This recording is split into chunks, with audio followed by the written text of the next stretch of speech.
حضرت بایزید بسطامی رحمتullah تعالی، حضرت جنید بغدادی رحمۃ اللہ علیہ فرماتے ہیں جس طرح فرشتوں میں جناب جبرائیل امین علیہ السلام کا مقام ہے، اس طرح ولیوں میں حضرت بایزید بسطامی کا مقام ہے۔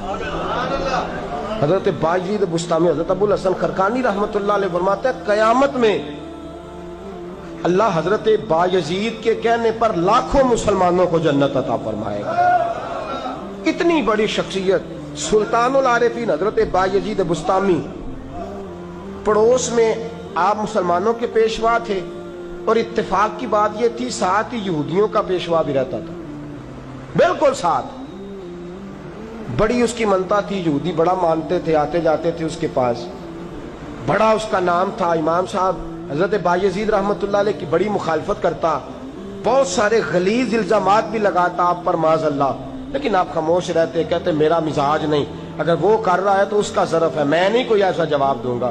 بڑا تنگ کرتا، بڑی اذیت دیتا، لیکن آپ کوئی اعتراض نہ کرتے کسی قسم کا۔ اس سے کوئی غلطی ہو گئی، توجہ ہے آپ کی، میری بات کی سمجھ آ رہی ہے؟ غلطی ہو گئی اس پیشوا سے، اس سے غلطی ہوئی، سارے ماننے والے چھوڑ گئے۔ کئی دفعہ ہاتھ چومنے والے ہاتھ کاٹنے پہ بھی آ جاتے ہیں، ایسا بھی وقت آتا ہے۔ اس لیے بزرگوں نے لکھا ہے کہ جب لوگ ہاتھ چوم رہے ہوں، عزت کر رہے ہوں، تو ڈرتے بھی رہنا چاہیے، اس لیے کہ تلک الایام نداولها بین الناس، حالات بڑی جلدی بدلتے ہیں۔ اللہ ہمیں معاف فرمائے، اللہ ہم سے درگزر فرمائے، اللہ امتحان سے بچائے اور فضل ہی شامل حال رکھے۔ اس سے کوئی غلطی ہو گئی یہودیوں کے پیشوا سے، یہودی بگڑ گئے، چھوڑ دیا اس کو، کوئی اس کے پاس نہیں آتا۔ اتنا چھوڑا کہ غربت نے آ لیا اس کو۔ اس کے گھر بچہ ہے 2 مہینے کا، بچہ پیدا ہوا 2 مہینے عمر ہے۔ اتنا غریب ہو گیا وہ یہودی، اتنا غریب ہو گیا کہ چراغ جلانے کو پیسے نہ رہے، اندھیرا ہوتا گھر میں تو بچہ ساری رات روتا رہتا۔ حضرت بایزید بسطامی رحمت اللہ علیہ سفر سے واپس تشریف لائے تو اپنی زوجہ سے کہنے لگے اس کا بچہ کیوں رو رہا ہے؟ تو کہا کہ آپ کو پتا تو ہے لوگ اس کو چھوڑ گئے ہیں، اب بیچارے کے پاس نہ کوئی نذرانہ آتا ہے، نہ کوئی تحفہ آتا ہے، نہ کوئی کسی قسم کی اس کا ذرائع آمدن کے ہیں، نہ یہ کوئی کام کرتا ہے۔ اب ہوا یہ ہے کہ غربت آ گئی ہے اس پر، اب کوئی شخص اس کی حمایت نہیں کرتا، تو اس کے گھر میں چراغ جلانے کو پیسے نہیں، اندھیرے کی وجہ سے بچہ روتا ہے، کئی دنوں سے رو رہا ہے، آپ تو سفر پہ تھے۔ حضرت بایزید بسطامی رحمت اللہ علیہ نے کیا کیا؟ اپنے گھر سے چراغ اٹھایا، اپنے، آسان کام ہے، اپنے گھر کا چراغ گول کر کے کسی کے گھر میں چلانا، کسی کے گھر میں چراغ جلانا اپنے گھر میں اندھیرا کر کے۔ لیکن دوستو ظاہر کا نور تو اس کے گھر چلا گیا، پر اللہ نے حضرت بایزید کے باطن کے نور میں اضافہ فرما دیا، باطن کی نورانیت بڑھا دی۔ حضرت بایزید بسطامی رات کا اندھیرا، دروازے پہ دستک دی، یہودی نے دروازہ کھولا، اب جانتا تو وہ بھی تھا نا سارا کہ ساری زندگی میں مخالفت کرتا رہا، الزامات دیتا رہا۔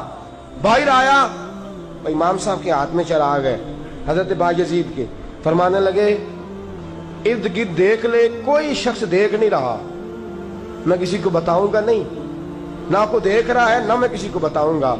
2 جملے کہے، چراغ تھمایا اور حضرت بایزید واپس آ گئے۔ یہودی نے یوں ہاتھ میں چراغ رکھا ہے اور حضرت بایزید کے آنا جانا دیکھ رہا ہے۔ آپ اندر تشریف لے گئے، وہ بھی اندر آ گیا، اس کی بیوی کہنے لگی چراغ، کہنے لگے بایزید دے گئے۔ اگلے دن پھر رات تھوڑی گہری ہوئی، لوگ سو گئے بسطام کے، لوگوں کا سونا تھا کہ حضرت بایزید نے پھر چراغ کے اندر تیل ڈالا، موٹی بتی لگائی، اس کو جلایا، دروازے پہ دستک دی۔ پہلا جملہ یہ کہ یار دیکھ لے، نظر دوڑا کے دیکھ، کوئی نہیں رہا، اور مسلمانوں کا پیشوا ہوں تو اچھی طرح جانتا ہے میں جھوٹ نہیں بولتا، میرا وعدہ ہے کسی کو بتاؤں گا بھی نہیں، چراغ رکھ لے، تیرا بچہ روتا ہے۔ یہودی کہتا ہے دے کے چراغ چلے گئے، میں نے کوئی جواب نہیں دیا۔ تیسرے دن پھر آئے، کہتا ہے چراغ دے کے جانے لگے تو یہودی نے شور مچانا شروع کر دیا، لگا مسلمانوں باہر نکلو، سارے یہودیوں، عیسائیوں، نصرانیوں، آتش پرستوں، سارے آؤ باہر نکلو، چھتوں پہ چڑھو، کھولو دروازے۔ حضرت بایزید منع کر رہے ہیں، تو کیا کر رہا ہے، کیا بیوقوفی کر رہا ہے؟ کہا نہیں نہیں نکلو باہر، شور مچایا، لوگ باہر آ گئے۔ کیا ہوا؟ کہنے لگا یہ بایزید ہے، یہ بایزید ہے، یہ سارے بولیے گا یہ بایزید ہے۔ فرمایا زندگی بھر میں مخالفت کرتا رہا، مجھ یہودی کا بچہ روتا ہے تو یہ اپنے گھر میں اندھیرا کر کے چراغ میرے گھر میں چھوڑ جاتا ہے۔ کہنے لگا بچہ تو میرا چراغ کی روشنی میں سو جاتا ہے، پر میں اس کے کردار کی وجہ سے ساری رات جاگتا رہتا ہوں، 3 راتیں بیتنے کو ہیں، بایزید کا کردار مجھے سونے نہیں دیتا۔ دنیا والوں زندگی بھر میں نے مخالفت کی، اب میں تمہیں گواہ بنا کے کہتا ہوں کہ اس دھرتی پہ اگر میں نے کردار کے لحاظ سے کسی کو کھڑا پایا ہے تو بایزید کو پایا ہے۔ فرمایا یہ مجھے تنہائی میں نیکی کر کے جاتا تھا اور میں پورے بستام کو گواہ بنا کے کہتا ہوں بایزید بھی سچا، بایزید کے شیخ بھی سچے، بایزید کے مذہب کی کتاب قرآن بھی سچی، اسلام بھی سچا، اور محمد عربی کی نبوت بھی سچی ہے۔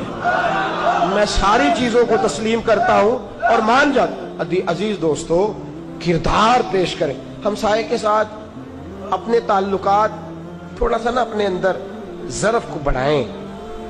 کسی سے بھی اگر آپ نے حسن سلوک کرنا ہے نا، وہ باپ ہی کیوں نہ ہو، کسی سے بھی حسن سلوک کرنا ہے، وہ ابا جی کیوں نہ ہو، بیٹا ہی کیوں نہ ہو، بیٹی اور اماں ہی کیوں نہ ہو، آپ کو اعلیٰ ظرفی کچھ باتیں تو ایسی ہوتی ہیں جو ابا جی کی بھی پسند نہیں ہوتی۔ ایک دو انسان بحیثیت انسان کوتاہیاں نہیں ہوں گی تو انسان کا ورنہ تو فرشتہ ہو جائے۔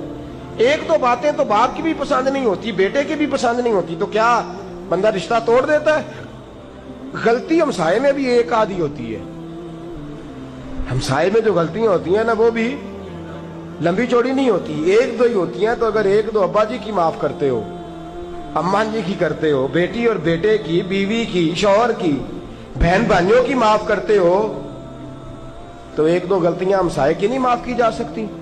بولیے گا۔